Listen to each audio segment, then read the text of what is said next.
नमस्कार दर्शक मित्रों, अब तकना लोकप्रिय कार्यक्रम चाय पे चर्चा में आपનું स्वागत है। दोस्तों, 5000 वर्ष जूનું आयुर्वेद शास्त्र अपनी धरोहर। आज परिस्थिति एवी है कि આપણે આયુર્વેદની માન્યતા માટે WHO પર આધાર રાખવો પડે છે। જો કે 2 વર્ષથી કોરોના કાળથી આપણને આયુર્વેદની કિંમત સમજાઈ ગઈ છે, પણ છતાં આયુર્વેદને જે મહત્વ મળવું જોઈએ એ હજી કદાચ મળ્યું નથી, અથવા તો આપણે હજી એ દિશામાં આગળ વધી રહ્યા છીએ। જે માન્યતા મળવી જોઈએ એ કદાચ મળી નથી। તો આ પરિસ્થિતિ કેમ, આવતા દિવસો કેવા, આ બધી ચર્ચા કરવા માટે આજે આપણા સ્ટુડિયોમાં એ વિષયના 2 નિષ્ણાતો ડૉક્ટર ગૌરાંગ જોશી સાહેબ અને ડૉક્ટર ભાવના જોશી મેડમ ઉપસ્થિત છે। સર, મેડમ આપનું સ્વાગત છે। નમસ્કાર સર। સૌથી પહેલાં તો એ જણાવો કે 5000 વર્ષ જૂનું આ શાસ્ત્ર છતાં આજે આપણે રિકગ્નિશન માટે કેમ ખોળો પાથરવો પડે અથવા તો કેમ બૂમ પાડવી પડે છે કે અમને માન્યતા આપો? ખૂબ સરસ સવાલ આજના સાપેક્ષમાં નિલેશભાઈ। તમામ દર્શક મિત્રો, અબ તક મીડિયાને વૈદ્ય ગૌરાંગ જોશીના નમસ્કાર। મિત્રો, આયુર્વેદ એ ફક્ત હવે ચૂર્ણ ફાંકીનું સાયન્સ નથી રહ્યું, એનું આપણને છેલ્લા 2 વર્ષમાં ખાસ કરીને જે કપરો કોરોના કાળ હતો એ દરમિયાન આપણે સૌને અનુભવ થયેલો છે।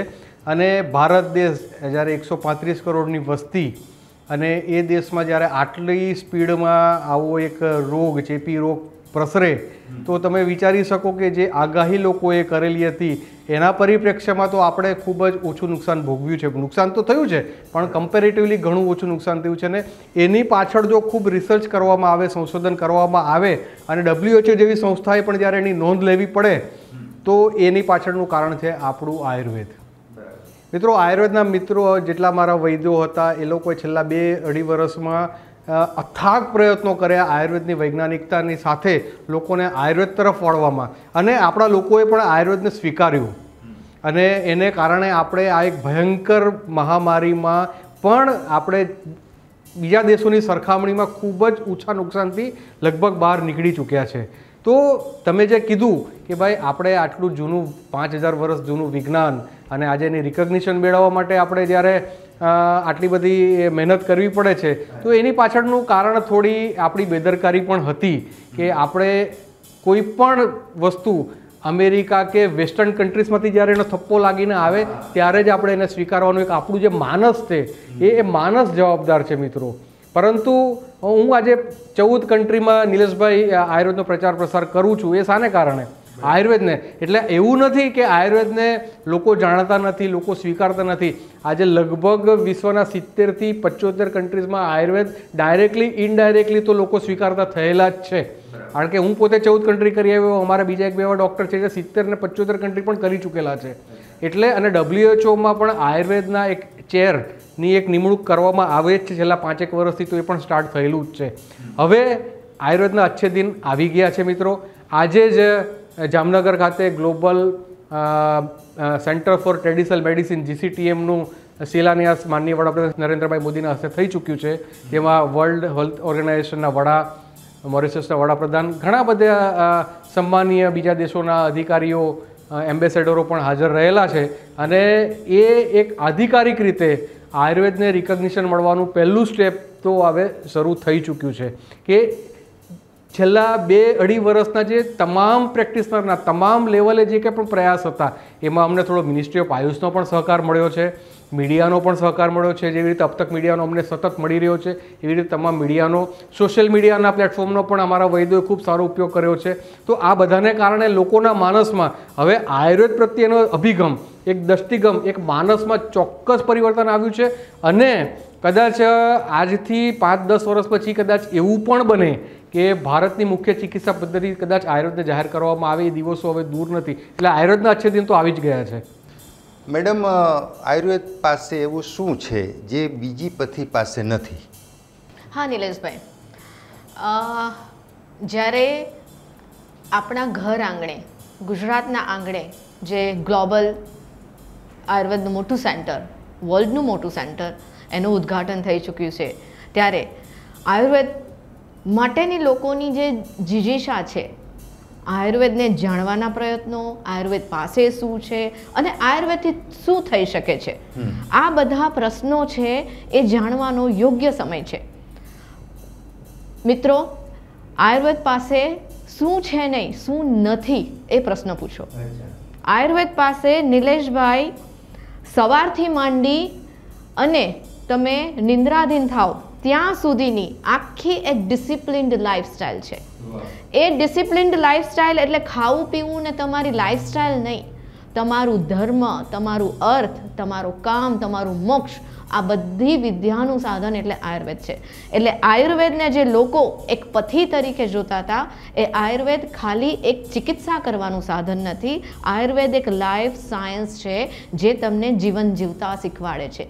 એ સાયન્સ એવું છે કે એને અનુસરવાથી બીમાર નથી પડાતું. આ એનો મોટો, કારણ કે પ્રિવેન્શન એ એવું સાયન્સ છે આયુર્વેદમાં કે પ્રિવેન્શન બીજી કોઈ પથેરીમાં નથી. તમે ક્યારે એવું સાંભળ્યું છે કે એલોપેથીની આટલી ગોળી લેવાથી આપણને કેન્સર નહીં થાય, અથવા તો આટલી ગોળી લેવાથી ભવિષ્યમાં ઝાડા નહીં થાય કે ઉલટી નહીં થાય? ડેફિનેટલી એ પણ બ્લેસિંગ્સ છે, બરાબર. એલોપેથી એ પણ બ્લેસિંગ્સ છે, પણ જે આયુર્વેદ છે એ આપણો પાયો છે, આપણો ટ્રિપોડ છે.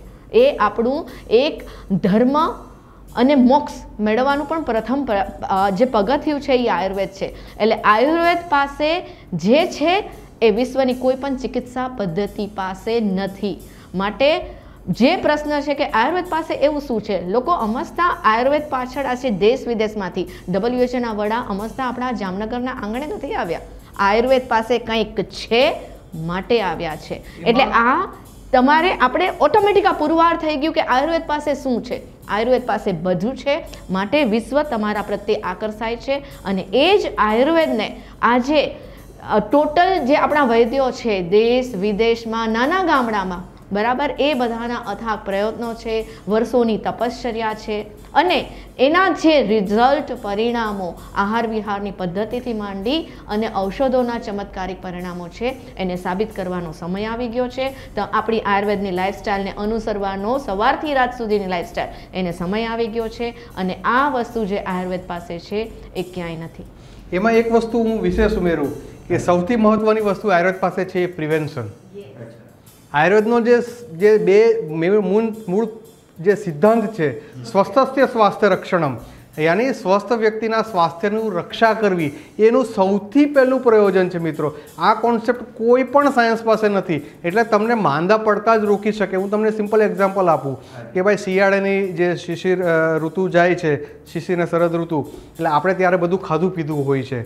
હવે ઋતુચર્યા એક એવો કોન્સેપ્ટ છે કે વસંત ઋતુ આવે એટલે ગરમી સ્ટાર્ટ થતી હોય છે, ત્યારે જે ખાધું પીધું હોય ત્યારે એનો કફનું કન્જેશન, કફનો સંચય થયેલો હોય છે. અને વસંત ઋતુમાં એ કફ પીગળે, અને એ કફ પીગળાને કારણે તમને શરદી ખાંસી જેવા રોગો આવવાની શક્યતા છે. અને તમે માર્ક કર્યું હશે તો ગયા વર્ષે વસંત ઋતુની શરૂઆત થઈ, ફેબ્રુઆરી એન્ડ માર્ચની શરૂઆત થઈ, અને કોરોનાની સેકન્ડ લેયર આપણે ત્યાં સેકન્ડ વેવ સ્ટાર્ટ થયેલો. અને તમે જુઓ ત્યારે નંબર ઓફ પેશન્ટ્સ કોરોનાના આપણે ત્યાં રિપોર્ટેડ થયેલા. એટલે તમે ઋતુચર્યાની દ્રષ્ટિએ જુઓ તો એક વૈજ્ઞાનિક અભિગમ તમે જુઓ તો આયુર્વેદ વિજ્ઞાન જ છે, અને એ તમામ પાસાઓ ઉપર યથાર્થ સાબિત થયેલું છે કે એને તમે ગમે એંગલથી ચેક કરજો, આયુર્વેદના સિદ્ધાંતો આજે પણ શાશ્વત છે અને રહેશે.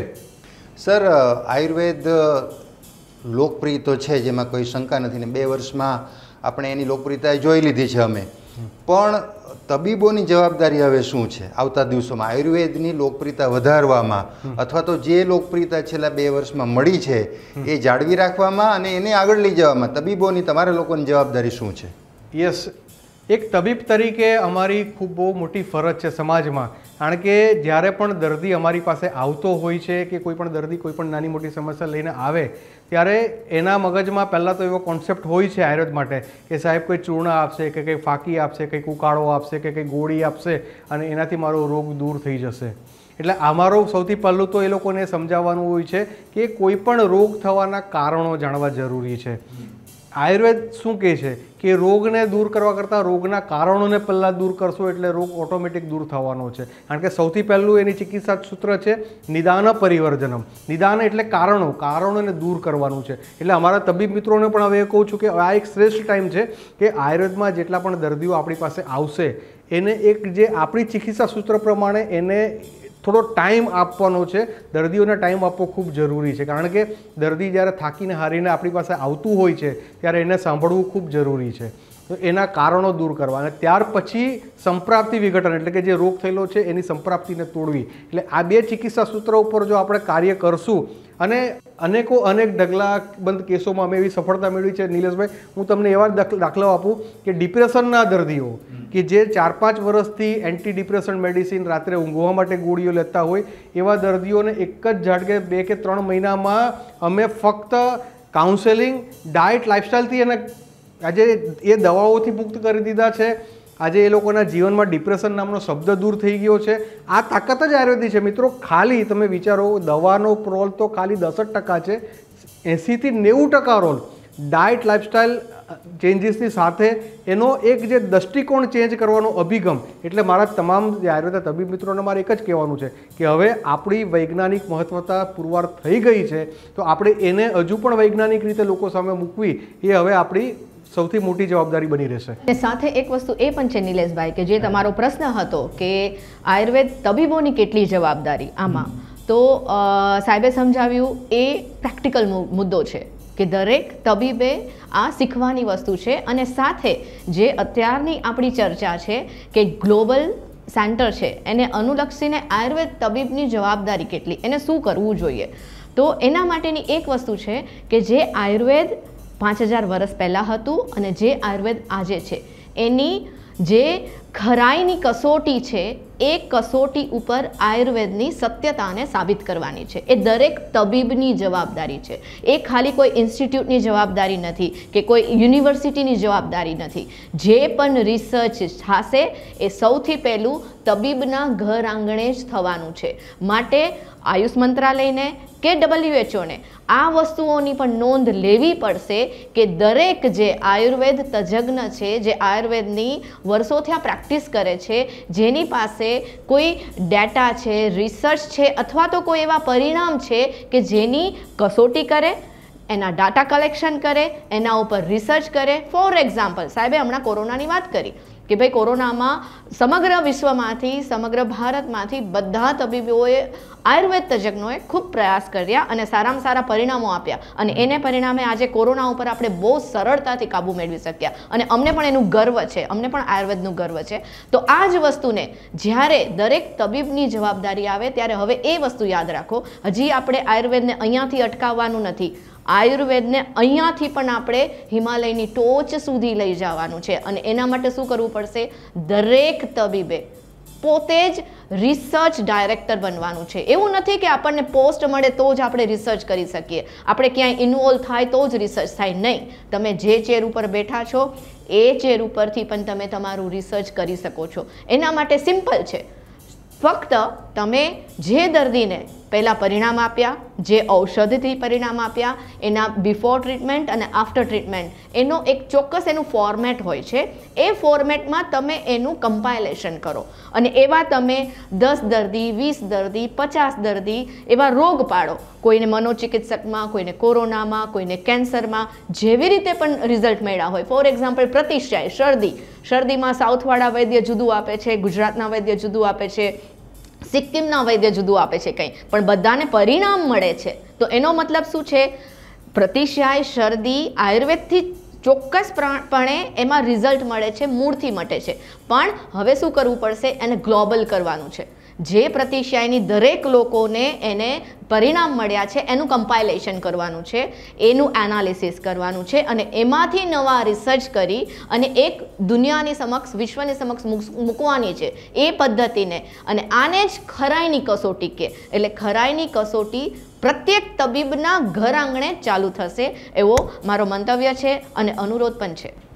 સર, ખાસ કરીને એવું જોવા મળે છે કે આયુર્વેદ પાસે, તમારી પાસે લોકો ક્યારે આવે છે?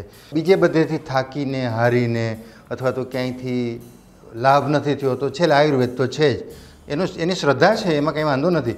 પણ એવું હવે થઈ શકે છે કે કોઈને કોઈ તકલીફ થાય કોઈ વ્યક્તિને તો એને પહેલું નામ આયુર્વેદનું યાદ આવે અથવા તો પહેલાં આયુર્વેદના ડૉક્ટર તમે લોકો યાદ આવો, વૈદ્ય યાદ આવે, એવા દિવસો આવી રહ્યા છે? તો અને આવી રહ્યા હોય તો એને માટે તમારી પણ કેટલી જવાબદારી છે? લોકોએ શું કરવાનું છે?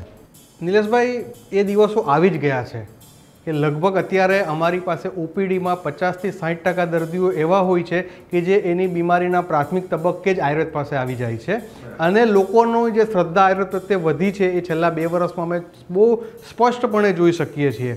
અને ખાસ કરીને હું તો એવું માનું છું કે ફક્ત શહેરી વિસ્તાર નહીં પણ ગ્રામ્ય વિસ્તારમાં પણ અમે આના પડઘા જોયા છે કે ઘણી વખત ગામડેથી અત્યારે આપણી પાસે ટેકનોલોજી એક એવું સરસ મજાનું માધ્યમ છે કે લોકો હવે ગામડાના લોકો પણ ગ્રામ્ય વિસ્તારના લોકો પણ ગૂગલમાં સર્ચ કરી અને સારા આયુર્વેદિક તબીબનો એ લોકો એ કરી રેફરન્સ લઈ અને પછી અમારી પાસે આવતા થયેલા છે.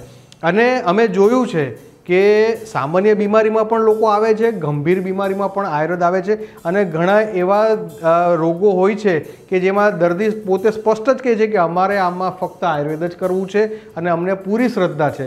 એટલે એ દિવસો આવી ગયા છે. હવે એક ચિકિત્સક તરીકે, એક વૈદ્ય તરીકે, એક ડૉક્ટર તરીકે અમારા સૌ ચિકિત્સકોનો એ છે કે આ જે કસોટીની એરણ ઉપર આપણે પાર પડવાનું છે અને એને માટે આપણે આયુર્વેદનો જે વૈજ્ઞાનિક અભિગમ છે, જે રીતે ડૉક્ટર ભાવના મેડમે કીધું કે ભાઈ એક ડેટા કલેક્શન, દરેક તબીબોએ એના જે કંઈ પણ દર્દીઓ આવે છે, જે તે રોગના દર્દીઓ, એના બિફોર આફ્ટર ટ્રીટમેન્ટના જે ડેટાસ કલેક્શન છે એ ખૂબ જ જરૂરી છે. અને હવે જ્યારે WHO દ્વારા global centre for traditional medicine જ્યારે ગુજરાતમાં જામનગર ખાતે એસ્ટાબ્લિશ થવા જઈ રહ્યું છે ત્યારે આ ડેટા કલેક્શન વૈશ્વિક લેવલે આપણા માટે ખૂબ ઉપયોગી એટલા માટે થઈ પડશે નીરજભાઈ, કારણ કે અમે જ્યારે વિદેશ જઈએ છીએ તો અત્યાર સુધી અમને પણ આવા ક્યારેક પ્રશ્નો કરતા હતા લોકો કે ભાઈ તમારી ચિકિત્સા પદ્ધતિ છે, તમારા દેશમાં જ હજુ માન્ય નથી અને તમે અમને કઈ રીતે આ વસ્તુ શીખવશો. બીજી વસ્તુ એ છે કે અમે ઘણી વખત એવા વૈશ્વિક લેવલે વર્ક કરીએ છીએ કે જ્યાં અમારે વેસ્ટર્ન મેડિસિનના એક્સપર્ટ સાથે પણ એન્કાઉન્ટર થતું હોય છે અને ત્યારે અમારે એનો સાયન્ટિફિક બેઝ આયુર્વેદનો મૂકવો પડે છે. એટલે અમે તો આ વર્ષોથી ડેટા કલેક્શન રાખેલું જ છે, પરંતુ હવે કારણ કે જ્યારે વૈશ્વિક લેવલે આજથી તો આયુર્વેદ એવું પોપ્યુલર થઈ ગયું, કારણ કે આ શિલાન્યાસ થયો છે, મીડિયામાં પૂરું એટેન્શન થઈ ગયું છે, પૂરા વિશ્વના મીડિયાએ આની જબરદસ્ત નોંધ લીધી છે, ત્યારે હવે આપણી જવાબદારી એ છે કે આ વૈજ્ઞાનિક દૃષ્ટિકોણ પર પણ આયુર્વેદ સાર્થક સાબિત થવાનું જ છે, કારણ કે આયુર્વેદ શાશ્વત છે એટલે એમાં કોઈ નહીં. પણ હવે એક તબીબ તરીકે અમારી જે એક જવાબદારી છે એ નિશ્ચિંતપણે ખૂબ વધી છે, કારણ કે હવે લોકોનો વૈજ્ઞાનિક અભિગમ આયુર્વેદ પ્રત્યે બદલાશે અને એ દૃષ્ટિકોણ ઉપર અમારે લોકોને સમજાવવું પડશે કે ભાઈ આયુર્વેદ એ હવે પહેલાં જેવું કંઈ ચૂર્ણ ફાંકીનું સાયન્સ નથી, પરંતુ એક કમ્પ્લીટ સાયન્સ ઓફ લાઈફ છે અને તમે જો એને ફોલો કરશો તો તમે બીમારીથી તો ચોક્કસ મુક્ત થશો જ, પરંતુ આવનારી બીજી ગંભીર બીમારીઓથી પણ બચી શકશો. મેડમ, 2-3 વખત એ વસ્તુનો ઉલ્લેખ થયો આપણી આ ચર્ચામાં કે આયુર્વેદ હવે ઉકાળા અને ફાંકીનું શાસ્ત્ર નથી રહ્યું. તો જેમ લોકોને એવું હોય છે કે એલોપેથિક દવામાં જે રીતની આમ ઝડપથી સાજા કરી દેવાની, દોડતા કરી દેવાની તાકાત છે, તો આયુર્વેદમાં પણ હવે ધીમે ધીમે એ વસ્તુ આવી ગઈ છે. એબ્સ્ટ્રેક્ટ જેને કહેવાય એ પ્રકારનું હોય છે એમાં. યસ નીરજભાઈ, હવે જેવું આપણે જાણીએ છીએ કે ઘણી બધી નવી કંપનીઓને હમણાં માન્યતા મળી છે તાજેતરમાં જ આયુર્વેદની, બરાબર છે. તો આયુર્વેદની જે કંપનીઓ વર્ષો જૂની છે, નવી કંપનીઓ વર્ક કરવા માટે તત્પર છે અને ઘણા વૈદ્યો એવા છે જે પોતે જાતે મેન્યુફેક્ચરિંગ કરે છે, બરાબર. તો આયુર્વેદમાં એવા ઘણા બધા એક્સ્ટ્રેક્ટ, એટલે જેને મેં આયુર્વેદમાં સત્વ કહીએ, ધારો કે અશ્વગંધા તમે 1 ટન ખાઓ અને અશ્વગંધાનું સત્વ તમે ખાલી 10 મિલીગ્રામ ખાઓ તો એની ઇફેક્ટ સુપર હોય છે, રાઈટ. તો આવા જે સત્વની ચિકિત્સા છે એ ભલે મોંઘી પડે થોડી, કારણ કે આયુર્વેદ પણ એવું સાયન્સ છે કે હવે આપણે સમજીએ છીએ કે આ જંગલ હતા એ કપાઈને હવે કોન્ક્રીટના જંગલો થયા છે, તો વનસ્પતિ દુર્લભ થઈ ગઈ છે. તમે સામાન્ય વનસ્પતિ મેળવવા જાઓ તોય આયુર્વેદના જે ચતુષ્પાદ કહેવાય કે સારામાં સારા 4 પાદ હોય તો જ આયુર્વેદની ચિકિત્સા સફળ થાય અથવા તો સફળતા મળે. તો એમાંનું એક અંગ છે કે આપણી વનૌષધિ અને આપણું જે રસશાસ્ત્ર છે, આ બે, એક તો છે આપણું પ્લાન્ટ બેઝ સાયન્સ કે જેમાં બધી હર્બ્સ આવી ગઈ અને એક આપણું રસૌષધ, આપણી મિનરલ્સ છે. એ મિનરલ્સ એટલે રસૌષધ એવું સાધન છે કે જે આત્યયિક ચિકિત્સા પદ્ધતિ તરીકે ખૂબ સફળ છે. ધારો કે મારો સબ્જેક્ટ કેન્સર છે, મારી પાસે કેન્સરના દર્દીઓ આવતા હોય તો એમાં મારે હંમેશા ભસ્મનો ઉપયોગ કરવો પડતો હોય છે. અને ભસ્મ એટલે સોનાની ભસ્મ હોય, હીરાની ભસ્મ હોય, બરાબર, રૌદ્ર રસ હોય. હમણાં નવો રિસર્ચ ચાલે છે, પ્રોજેક્ટ મોડિફાઈડ રૌદ્ર રસ, બરાબર. તો આ બધી વસ્તુઓ એવી છે, આ બધી પેટન્ટ એવી છે કે જે આયુર્વેદને ખૂબ સારી સફળતા અપાવી શકે એમ છે. એટલે આ બધા ઉપર પણ ઘણું સારું રિસર્ચ થવું જોઈએ અને હાલમાં થઈ પણ રહ્યું છે. સર, અમારી પાસે હમણાં જ એક સમાચાર આવ્યા છે કે ગુજરાતમાં 126 ફાર્મસી ને માન્યતા મળી છે વધારાની. અત્યાર સુધી 850 જેટલી કંપનીઓ તો આયુર્વેદિક દવાનું ઉત્પાદન કરતી હતી, ઔષધિઓનું ઉત્પાદન, પણ એમાં 125 જેટલીનો ઉમેરો થયો. લગભગ 1000 જેટલી કંપનીઓ અત્યારે આયુર્વેદિક દવા ઉત્પાદન કરે છે. તો આ આવતા દિવસો કેવા છે? અને બીજું કે લોકોને આયુર્વેદિક દવાનું જે એની ડબ્બી આવી કે એનું જે કંઈ પેકેટ આવ્યું, તો એમાં શું છે, ઘણી વખત લોકો એમ કહેતા કે ભાઈ આની અંદર શું નાખેલું છે, તો આમાંથી ક્યાંય કંઈ લખેલું નથી, અથવા તો એના કન્ટેન્ટ જે રીતે મેડિકલ પહેલાંમાં હોય છે એલોપેથીમાં એવી રીતે કંઈ હોતું નથી. તો આવતા દિવસોમાં આમાં શું કરવું જોઈએ? 1000 કંપની આવી છે તો લોકોનો વિશ્વાસ વધશે, આપણે ત્યાં સારી દવા આવશે, લોકોની શ્રદ્ધા વધશે. આ પણ બહુ અગત્યનો સવાલ છે મિત્રો. મેં આગળ પણ કીધું કે આયુર્વેદ ફક્ત દવાનું સાયન્સ નથી કે ભાઈ કોઈ દવા લઈ લીધી ને તમે રોગમુક્ત થવાના. ભલે કદાચ આટલી બધી નવી કંપનીઓને માન્યતા પ્રાપ્ત થઈ છે, પણ ફરીથી હજુ એક મહત્ત્વનો પ્રશ્ન એ છે કે જે સ્ટાન્ડર્ડાઇઝેશન થવું જોઈએ. સપોઝ કે ભાઈ એલોપેથીમાં પેરાસિટામોલ છે કે આઇબુપ્રોફેન છે કે ઓમેપ્રેઝોલ છે, આ એક જે એના જે મોલેક્યુલ્સ છે એનું સ્ટાન્ડર્ડાઇઝેશન છે. તો એ સ્ટાન્ડર્ડાઇઝેશનનો પ્રોસેસ હવે આયુર્વેદની સૌથી મોટી ચેલેન્જ છે કે દવાની કંપનીઓમાં સપોઝ કે ભાઈ કોઈ પોતાના ફોર્મ્યુલેશન્સ લઈને આવ્યું કે એમાં 10-15 કન્ટેન્ટ્સ હોય અને એ પોતે એવું કહી દે છે. જોકે હવે એક નવો એ પણ આવ્યો છે કે કોઈ પણ ફોર્મ્યુલેશનને હવે એ રીતે માન્યતા મળતી નથી accept and unless and until any clinical trial ના થાય. એટલે ક્લિનિકલ ટ્રાયલ થયેલા ફોર્મ્યુલેશન એટલે કે કોઈ પણ હર્બ્સ, હું તમને કહું અશ્વગંધા છે, અશ્વગંધાની ગોળી બનાવો, કેપ્સ્યુલ બનાવો, અશ્વગંધાનું એક્સ્ટ્રેક્ટ આપો કે અશ્વગંધાનું કાઢા બનાવો કે વોટ એવર તમે યુઝ કરો છો, પણ એ જે હર્બ છે એનું સ્ટાન્ડર્ડાઇઝેશન થવું જોઈએ. એનું સાઇડ ઇફેક્ટ શું છે, એની ઇફેક્ટ શું છે, એનો કેટલો સ્ટાન્ડર્ડ ડોઝ કઈ એજમાં કયા વાતાવરણમાં એ સસ્ટેન થઈ શકે, કયા વાતાવરણમાં ના થઈ શકે, આ પ્રકારના સ્ટાન્ડર્ડાઇઝ પ્રોટોકોલ્સની ખૂબ જ આવશ્યકતા છે. અને એ જ્યારે રિયલ અર્થમાં થશે એ દિવસે કદાચ આયુર્વેદ વિશ્વની સૌથી નંબર 1 ચિકિત્સા પદ્ધતિ તરીકે સ્થાપિત થશે, એમાં કોઈ શંકાને વાત નથી. પણ ફક્ત જરૂર એટલી જ છે કે હવે જ્યારે આટલું મોટું સેન્ટર આવે છે, મિનિસ્ટ્રી ઓફ આયુષ પણ સતર્ક છે.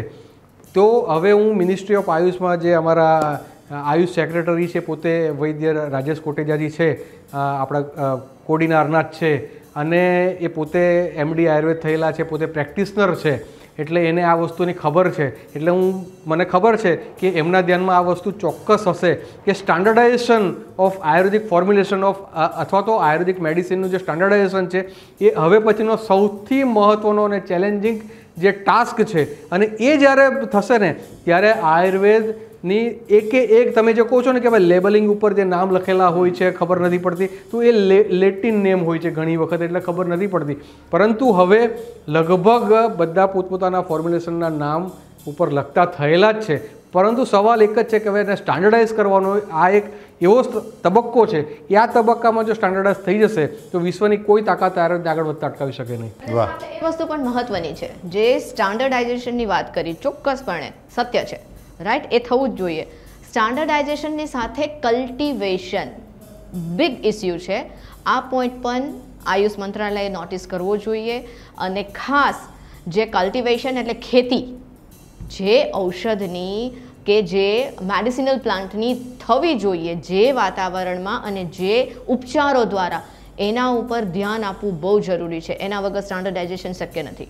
કારણ કે અત્યારે આપણે સમજીએ છીએ, આપણા માનનીય વડાપ્રધાન શ્રી નરેન્દ્રભાઈએ ખૂબ આગ્રહ રાખ્યો હવે પછી કે જૈવિક ખેતી ઉપર ખેડૂતોને વાળવાનો પ્રયત્ન કરે છે. જૈવિક ખેતી, બરાબર, એ બહુ મહત્વની વસ્તુ છે અને એ મુદ્દાને પકડી અને જોરશોરથી ચલાવવો જોઈએ. માત્ર ને માત્ર તો જ આયુર્વેદ હિમાલયના શિખર પર બેસી શકશે, માત્ર ને માત્ર તો જ. કારણ કે ચતુષ્પાદનું પહેલું અંગ છે આપણું ઔષધ. જો 100% સારી હશે તો જે લેબોરેટરીના પરિણામોમાં જે તો જ એ પસાર થવાની છે. તમે એનામાં કેમિકલ રાસાયણિક ખાતર નાખશો તો એમાં ઇમ્પ્યોરિટી આવવાની છે. લેબોરેટરીનો રિપોર્ટ આવી જશે, આમાં નિકલ ધાતુ છે, આમાં મર્ક્યુરી છે, આમાં લેડ છે. કેવી રીતના કરશું રિસર્ચ? માટે સૌથી પહેલી પાયાની જરૂરિયાત જૈવિક ખેતીને પ્રોત્સાહન આપીએ અને એનાથી જ જે કલ્ટિવેશન થાય એ જ પ્લાન્ટનું ફાર્મસી ઉપયોગ કરે અને એની દવા બનાવે, એનું લેબલિંગ કરે અને એની માર્કેટિંગ કરે ને એનો ઉપયોગ થાય, તો કોઈ દર્દી એવો નહીં હોય કે સાજો નહીં થાય. મેડમ, એમાં મારે થોડું આગળ પૂછવું છે આપને કે કેટલીક ઔષધિઓ તો આપણે આંગણે જ ઉગે છે, જેમ કે સામાન્ય વાત કરીએ તુલસી આપણા બધાના ઘરમાં છે, તો આના સિવાયની બીજી એવી કઈ કઈ ઔષધિઓ છે જે સૌરાષ્ટ્ર ગુજરાત કે દેશમાં આપણે અહીંયા જ બધી ઉત્પાદિત થાય છે, એવી કોઈ ઔષધિઓ જેમ કે આપ અશ્વગંધાનો ઉલ્લેખ કરતા હો છો, હરડે આ તે, તો એ બધું આપણે ત્યાં ગુજરાતમાં કે ગુજરાતની બહાર દેશમાં જ બધે એટલું પૂરતો જથ્થામાં આપણને મળી રહે છે? હા, જો આ પ્રશ્ન ડેફિનેટલી ખૂબ સળગતો સવાલ છે, કારણ કે પહેલાં જ મેં કીધું કે કોન્ક્રીટના જંગલો થઈ ગયા છે, આપણા જંગલો છે એ કપાઈ ગયા છે, બરાબર. એટલે પૂરતા પ્રમાણમાં જે 132 આપણી કરોડની વસ્તી છે એના પ્રમાણમાં જુદી જુદી બીમારીઓ બધાને હોય, એના માટેની જે પ્રાયોરિટી હબ્સ હોય, રાઈટ, એ બધાને પૂરતા પ્રમાણમાં એ જથ્થો મળી રહેવો. કોકને પ્યોરિટી વાળો મળશે, કોઈને ઇમ્પ્યોરિટી વાળો મળશે, બરાબર. તો આમાંથી સાચું શું ને ખોટું શું એ નક્કી કોઈ નહીં કરી શકે. એક જ અશ્વગંધા 5000 કંપની બનાવતી હશે, બધાના રિઝલ્ટ જુદા હશે.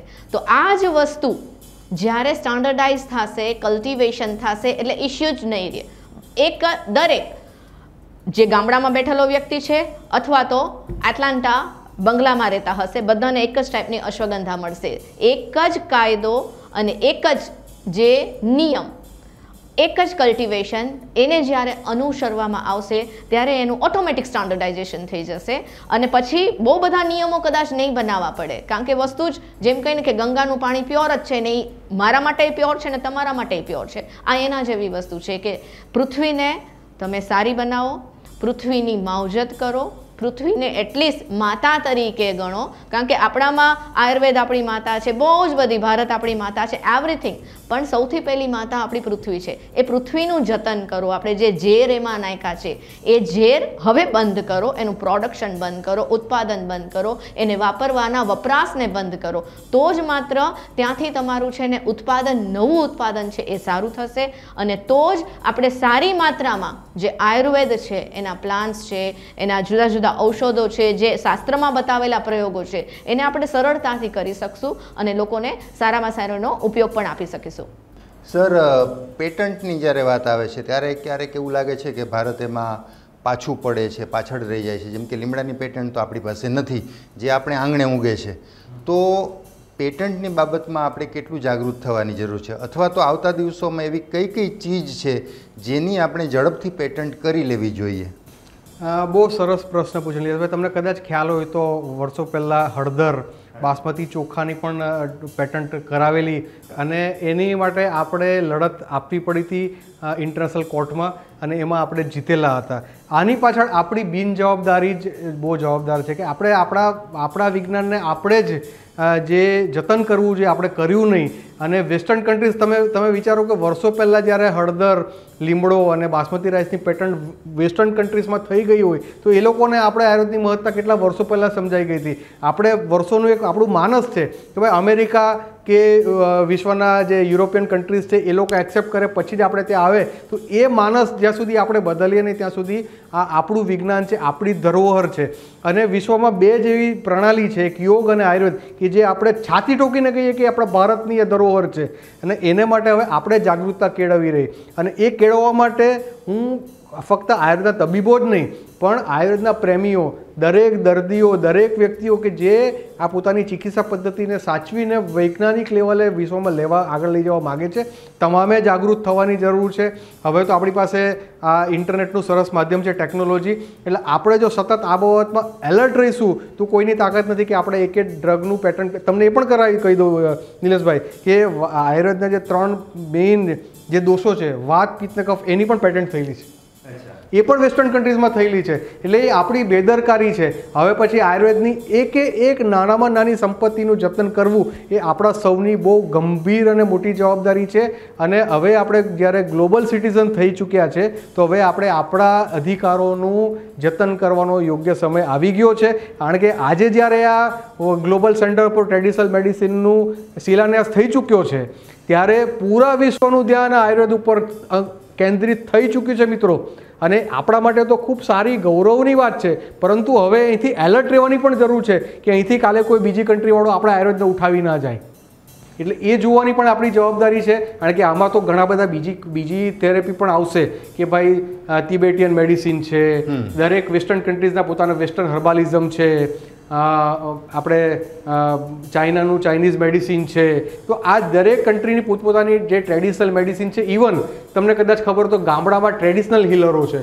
ઘણા એવા બધા રોગોની એ લોકો એવી સારવાર કરતા હોય છે અને ખૂબ સારા પરિણામો આપતા હોય છે. તો આ બધાને પણ રિસર્ચના માધ્યમથી એને પણ સ્ટાન્ડર્ડાઇઝ કરવાનો હવે આ યોગ્ય સમય આવી ચૂક્યો છે, જેથી આ આપણી ધરોહર છે એ આવતીકાલે પૂરા વિશ્વમાં ભારતનું નામ એક મજબૂતાઈથી ગુંજે એવી આ એક તક આપણી સમક્ષ આવીને ઊભી થઈ છે. તો આ તક આયુર્વેદનો એક પણ તબીબ ના ચૂકે, કારણ કે આ સેન્ટરમાં કદાચ 2-3 વર્ષમાં કાર્યરત થાય તો આપણા બધાના જે ડેટા કલેક્શન છે, આપણા રિસર્ચ છે, એ પણ આપણે ત્યાં એને માન્ય કરાવી શકશું. હું તમને બીજી એક જાણકારી આપું કે એક આયુર્સેલ નામનું એક સરસ મજાનું કેરાલામાં પોર્ટલ ચાલુ થઈ છે અને રાષ્ટ્રીય આયુર્વેદ વિદ્યાપીઠ દ્વારા એને માન્યતા પ્રાપ્ત છે. એમાં પણ આપણા જે કેસો છે, જે કેસ આપણે સ્ટડી કરેલા છે, એ કેસ પણ આપણે સાયન્ટિફિકલી પબ્લિશ, કારણ કે હવે સાયન્ટિફિક પબ્લિકેશનનું ખૂબ જ મહત્ત્વ વધી જશે. કારણ કે જ્યારે વિશ્વ લેવલે આયુર્વેદનો આટલો મોટો નામ થવા જઈ રહ્યું છે ત્યારે આપણી જે કંઈ પણ સાયન્ટિફિક સ્ટડી છે એ સારી સારી જર્નલોમાં પબ્લિશ થાય અને જેથી એને વૈજ્ઞાનિક માન્યતા તરત મળી જાય, એ દિશામાં હવે આપણે આગળ વધવાની ખૂબ જરૂર છે. સર, મેડમ આપણી સાથે તો આ વિષય ઉપર જેટલી ચર્ચા કરીએ એટલો વધુ રસ જાગૃત થતો જાય છે, પણ આપણી એક સમયની મર્યાદા છે. એટલે સૌથી પહેલાં મેડમને, પછી સર, અમારા દર્શકોને એક ટૂંકો સંદેશ આપી દો. યસ, સૌથી ટૂંકા સંદેશમાં ખાલી એક જ વાક્ય હોઈ શકે: આયુર્વેદ આજે નહીં તો ક્યારે નહીં. આયુર્વેદ આજે જ, આયુર્વેદ અત્યારે જ, અને આયુર્વેદ આજે અને અત્યારે નહીં, આયુર્વેદ હંમેશા અમારી સાથે રહેશે, આપણી સાથે રહેશે. મિત્રો, બસ એક જ વસ્તુ છે, જ્યારે વૈશ્વિક લેવલે આયુર્વેદને માન્યતા પ્રાપ્ત થાય તો અમારા જેવા આયુર્વેદ ચિકિત્સકો માટે તો આ ધન્ય ઘડી છે જ. કારણ કે અમે તો ખુશ થઈએ છીએ, અમારા તો આટલા વર્ષોના પ્રયત્નો છે. આજે એક અમારું સપનું હતું કે અમે જ્યારે વિદેશ જઈશું ત્યારે આયુર્વેદ માટે હવે અમે કહી શકશું કે ભાઈ આટલું મોટું સેન્ટર અમારે ત્યાં એસ્ટાબ્લિશ થઈ રહ્યું છે અને અમે એવી ચિકિત્સા પ્રણાલીના ચિકિત્સકો છે કે જે વૈશ્વિક લેવલે અમે જ્યારે કામ કરવા જઈ રહ્યા છે, ત્યારે આપ સૌ પણ આપણી આ ભારતીય ચિકિત્સા પદ્ધતિમાં જે શ્રદ્ધા રાખો છો એને હજુ મજબૂતાઈથી રાખશો. અમે તમારી શ્રદ્ધાને ક્યારેય ડૂબવા ન દઈએ એની તમને આપ માધ્યમના દ્વારા ખાતરી આપીએ છીએ. તો દર્શક મિત્રો, આયુર્વેદની યથાર્થતા ઉપર બહુ દીર્ઘ ચર્ચા કરી, ઘણું બધું આપણને એમાંથી જાણવા મળ્યું, પ્રેરણા પણ મળી. ફરી પાછા કોઈ નવા વિષય સાથે, નવા વિષયના નિષ્ણાતો સાથે મુલાકાત કરશું. ત્યાં સુધી અમને રજા આપશો. નમસ્કાર.